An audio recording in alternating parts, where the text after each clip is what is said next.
अगला पद, चाँद सार लये मुख घटना कर, लोचन चकित चकोरे, अमीय धोए आचर धनि पोछल, दह दिस भेल उजोरे, कामिनी कोने गढ़ली। रूप स्वरूप मोय कहत असंभव, लोचन लाई रहली, गुरु नितंब भरे चलय न पारे, माझ खानी खीनी निमाई, भांगी जाइत मनसिज धरि राखल, त्रिबली लता अरुझाई, भनई विद्यापति अद्भुत कौतुक, ई सब बचन स्वरूपे, रूप नारायण ई कस जानथ, शिव सिंह मिथिला भूपे। ऐसे ही वैसे ही राधा के सौंदर्य का वर्णन, नायिका के सौंदर्य का वर्णन। चाँद सार लये मुख घटना कर, चंद्रमा से नायिका के मुख के सौंदर्य की उपमा दी जाती है। कवि कह रहा है कि चाँद सार लये मुख घटना कर, चंद्रमा के सार तत्व को लेकर, चंद्रमा के रस को लेकर उसके मुख को निर्मित किया गया है, उसके मुख की रचना की गई है। लोचन चकित चकोरे, आंखें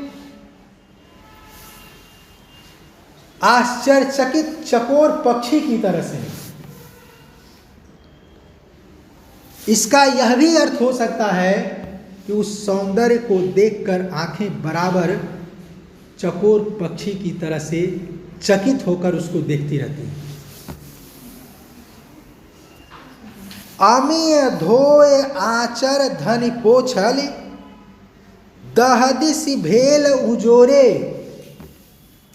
जब वह धनी, वह नायिका, वो स्त्री राधा अमृत से धो करके अपने मुख को आंचल से पोंछ देती है। अब अगर इसका अर्थ अमृत ही लिया जाएगा तो अमृत तो किसी ने देखा नहीं है।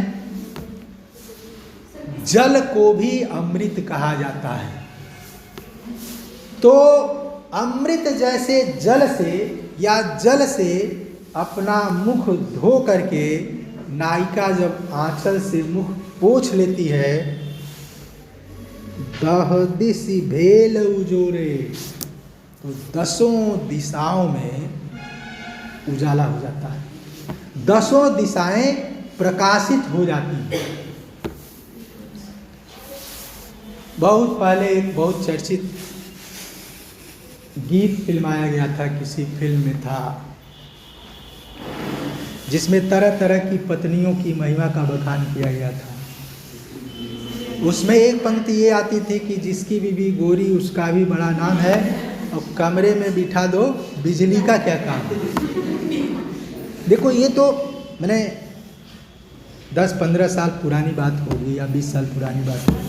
विद्यापति इतने पहले लिख चुके हैं, दहदिसि भेल उजोरे, दसों दिशाएं प्रकाशित हो जाती थी।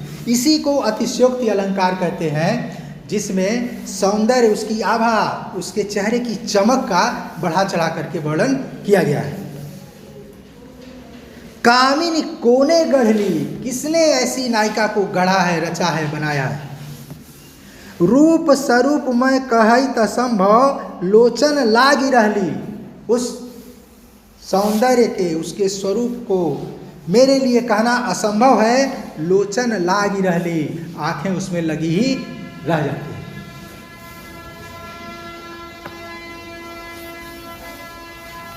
और रीतिकाल के कवि हैं देव, उनका एक छंद है, धार में धाई धसी निर्धार है, जाई फसी उकसी न उबेरी, री अंगराय गिरी गहरी, गही फेरे फिरी न घिरी नहीं घेरी, देव कछु अपनो बसना, रस लालच लाल चितय भई चेरी, बेग ही बूढ़ी गई पखियाँ, अखियाँ मधु की मखियाँ भई मेरी।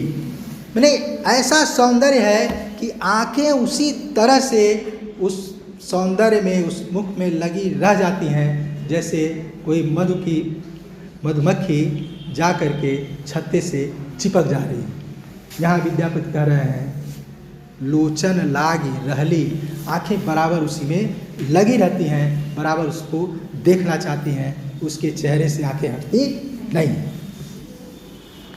गुरु नितंब भरे चले न पारे, माज खान खीन निमाई। गुरु नितंब, भारी नितंब के कारण, वजन के कारण वह चल नहीं पा रही है।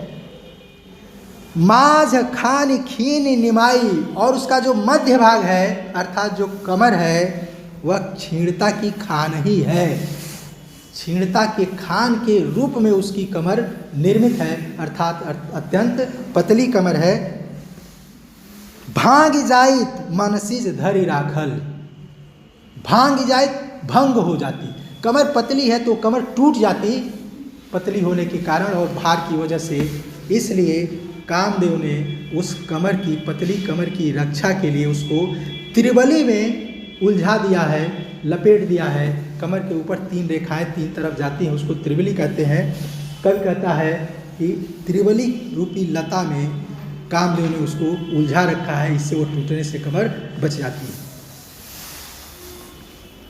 भनई विद्यापति अद्भुत कौस्तुक, ई सब वचन स्वरूपे।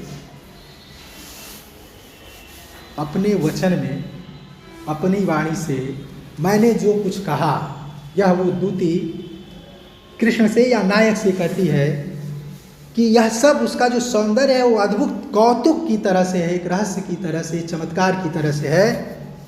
रूप नारायण ई कस चानथ शिव सिंह मिथिला भूपे। उस सौंदर्य को मिथिला के राजा रूप नारायण सिंह भी अच्छी तरह से जानते हैं। उस सौंदर्य का अनुभव, उस सौंदर्य को समझने का, देखने का, अनुभव करने का, या उसको समझ पाने का कि अगर क्षमता है तो वो मिथिला के राजा शिव सिंह रूप नारायण के भीतर ही है। इसमें भी परंपरागत उपमानों के माध्यम से अतिशयोक्ति अलंकार, रूपक अलंकार के माध्यम से कवि ने राधा के सौंदर्य का वर्णन किया है।